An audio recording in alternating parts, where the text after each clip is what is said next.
The case I'm about to tell you about now is extraordinary in many ways because, unknowingly, a crime victim designed the scientific tool that would allow police to catch and arrest her killer 13 years after her death.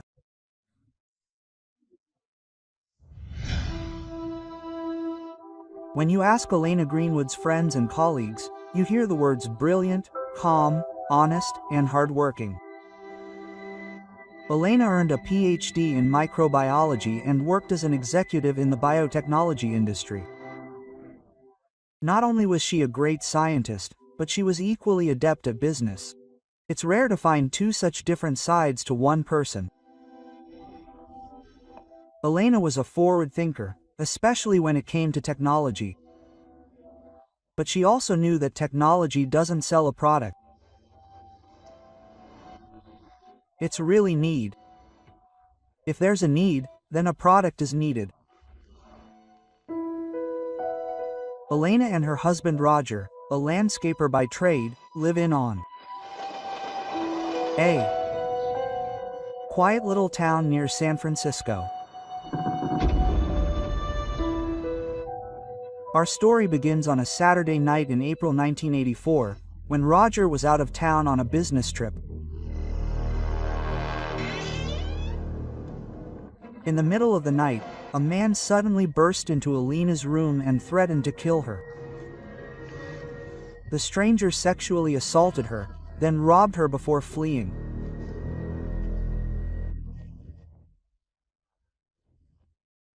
Dr. Greenwood described her attacker as being quite tall and slender, athletic, and possibly black or Hispanic with an olive complexion.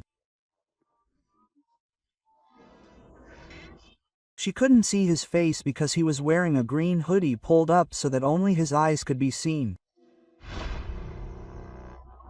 The attacker entered the house through a kitchen window, but it was Elena's friend who discovered a key piece of evidence that the police had passed by.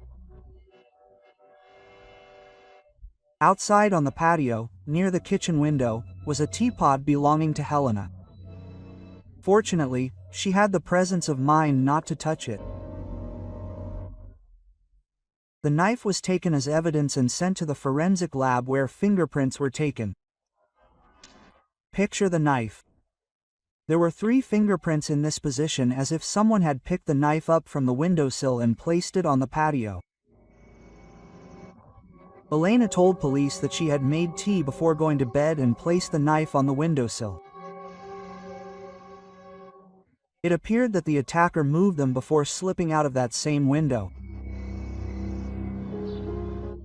Unfortunately, the fingerprints did not match any of those recorded by the police. With no other leads, the case remained unsolved until the following year. A man was arrested while exposing himself to a 12-year-old girl outside an apartment in Bellemare, California. The suspect's name was David Paul Frediani. Bellemare is only 7 miles from Helena's home. Suspect David Paul Frediani is a 42-year-old accountant who has never been arrested. Because Frediani resembles the man Elena described, police compared his fingerprints with the ones found on the waistcoat. They matched.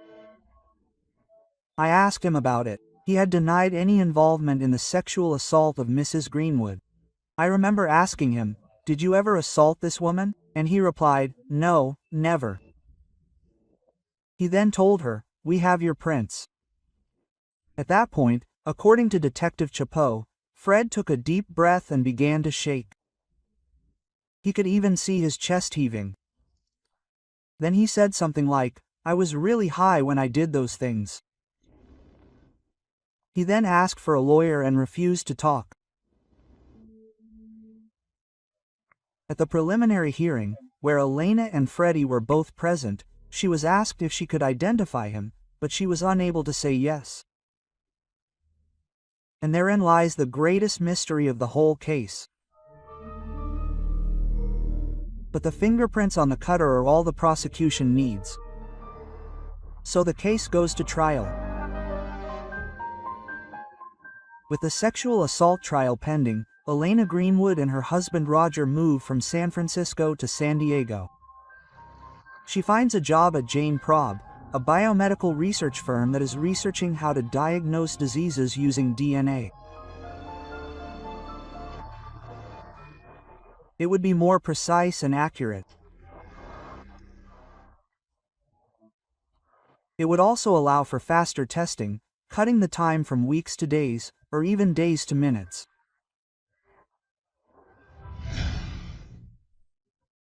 Before the trial of her alleged rapist was due to begin, Helena Greenwood and her husband had taken the precaution of moving from San Francisco to San Diego, thinking they were safe. The young woman had resumed her normal life and had become vice president of a major biotechnology research center. One morning, while her husband was already at work, Elena stayed home to make phone calls and prepare documents in order to attend an important meeting. Elena was very punctual. She always arrived at 9 a.m. sharp. But that day, she never showed up. Her colleague Sam Morishima felt that something serious had happened to her. Because she would have at least called, and I repeat, she was very punctual at her work at Gen Prob. She arrived at 9 a.m. especially if she had a meeting. Elena's colleagues called her husband at work. He immediately returned home and found the gate locked. Looking over the fence, he saw his wife's body. Roger was completely shocked. He called J. Prob first. He didn't call the police. He called J. Prob. That's to say what state he was in. We rushed to their house. There were police barriers. He didn't want to let us through, but we knew. From the conversations, we knew that Elena had been attacked. Just behind the gate in the courtyard. It seems that the crime scene was staged. There are all the signs of a burglary, but the money in Elena's wallet is still there. The contents of her bag were scattered on the ground. Everything was preserved for fingerprints and other evidence, but unfortunately there was none. There was no physical evidence. Obviously, he was wearing gloves. I mean, that's the most logical conclusion. And it's clear that Elena fought her attacker valiantly. She fought like a tiger. We know this from the 2 pieces of nail found at the scene. She broke it while scratching her attacker. During the autopsy, the medical examiner discovered petal-like hemorrhages in Elena's eyes. There was evidence of strangulation, but there was no indication of sexual assault. Under Elena's fingernails were tiny traces of what appeared to be blood. Unfortunately, the samples were too small to analyze. When a strange murder occurs, you know, someone being strangled in broad daylight, the first things that come to mind are marital problems, criminals, or drugs. Helena had always been involved in all of these things, which made the mystery even thicker. Elena's husband Roger was the first person the police questioned. At the time, he was furious with the police because he was accusing her. He was considered a suspect and he kept saying, "Why are they doing this to me?" Whenever a woman is murdered, the prime suspect is usually the husband, and the statistics confirm this.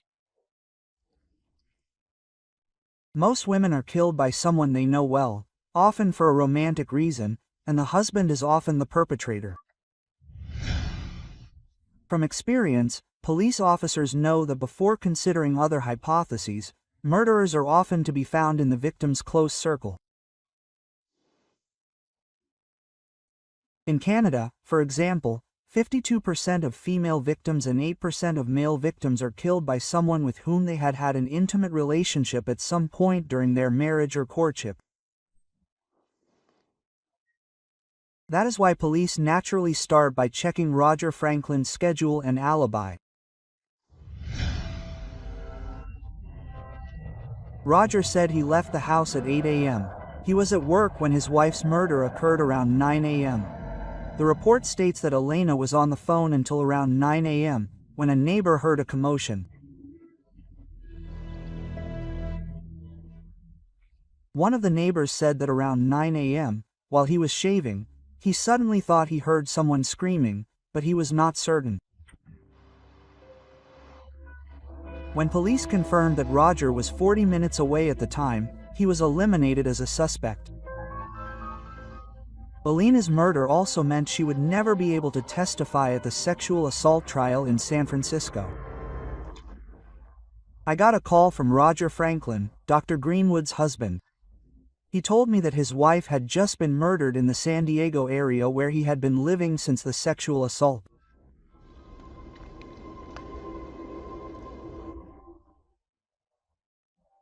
I was disgusted when he told me that her purse had been found next to her and that her car keys and credit cards were still there. It didn't appear to be a robbery. David Paul Frediani, the man accused of sexually assaulting Elena, was out on bail at the time of her murder, but he insisted he was in San Francisco, 500 miles away. Naturally, investigators were suspicious. He was the only person in the world who could see a motive for the murder. Just 3 weeks before she was due to testify in the sexual assault trial, Elena Greenwood was murdered in her garden. David Paul Frediani turned up as scheduled to appear at the trial for Elena's sexual assault. Prosecutors had the fingerprints found on Elena's dresser, as well as the serological evidence. We had proven that the semen on the pillow in Elena Greenwood's bedroom was indeed semen, and belonged to an individual with a blood type that happened to be a phosphoglucomutase 1 secretor. All of this matched Frediani's type. In 1985, DNA analysis was still fairly tentative. Finally, when confronted with the fingerprints and serological evidence, Frediani pleaded no contest to sexual assault and was sentenced to 5 years in prison.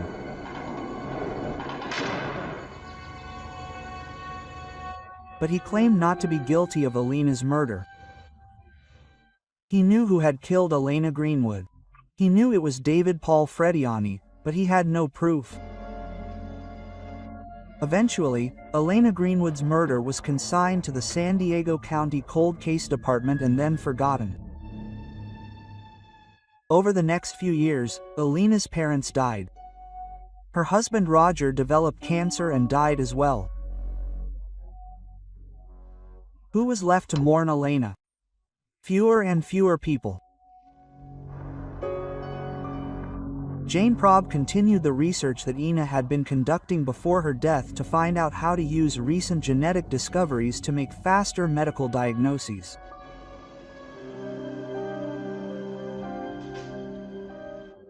David Frediani was released after serving 3 years instead of 5 and returned to his job as an accountant. He was clearly an egotistical, self-centered sociopath. Look, I got away with it. He simply went back to his quiet life.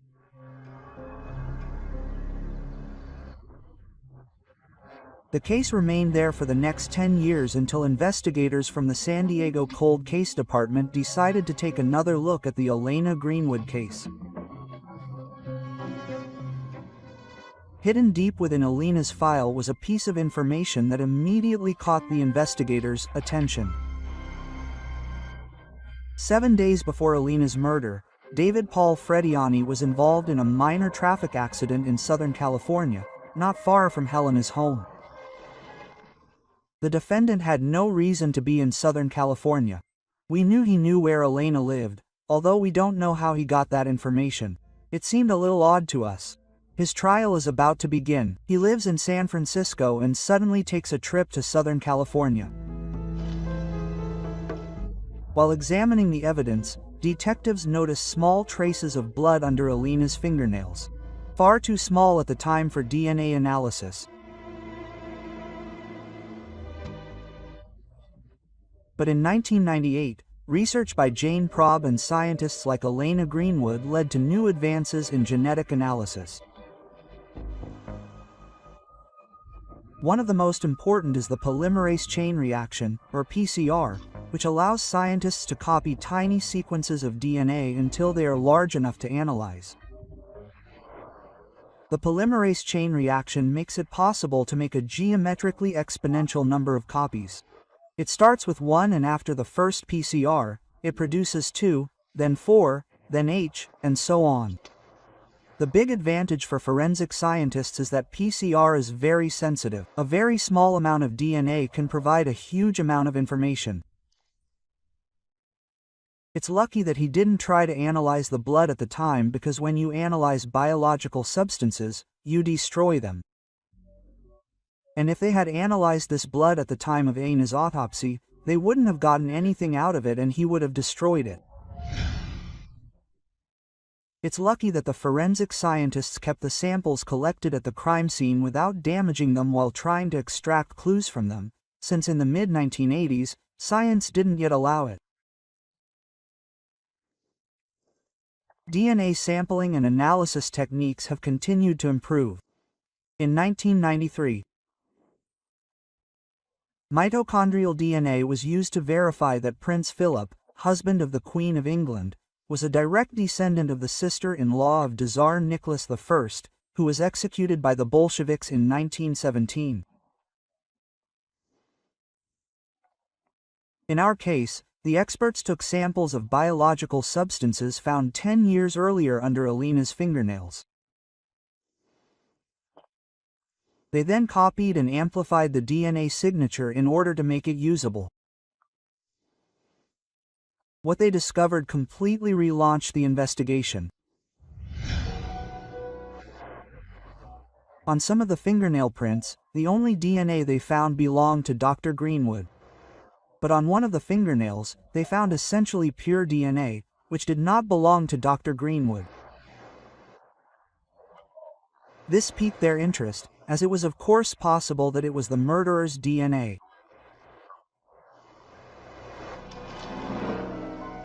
The investigators found other evidence on Alina's clothing. Her nylon tights had been torn, so the investigators decided to look for microscopic traces of blood, which they successfully did.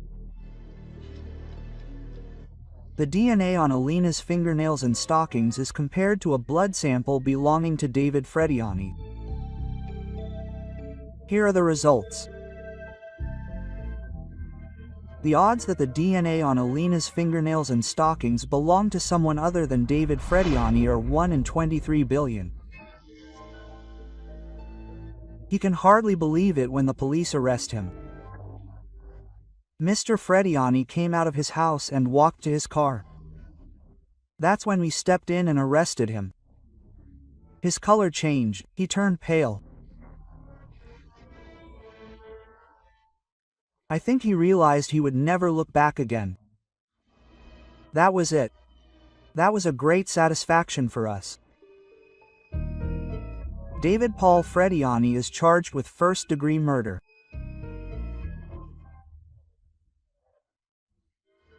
One of the great tragedies of this case is that Roger, who knew Frediani was the culprit, did not live to see the San Diego authorities finally identify Mr. Freddy as the killer.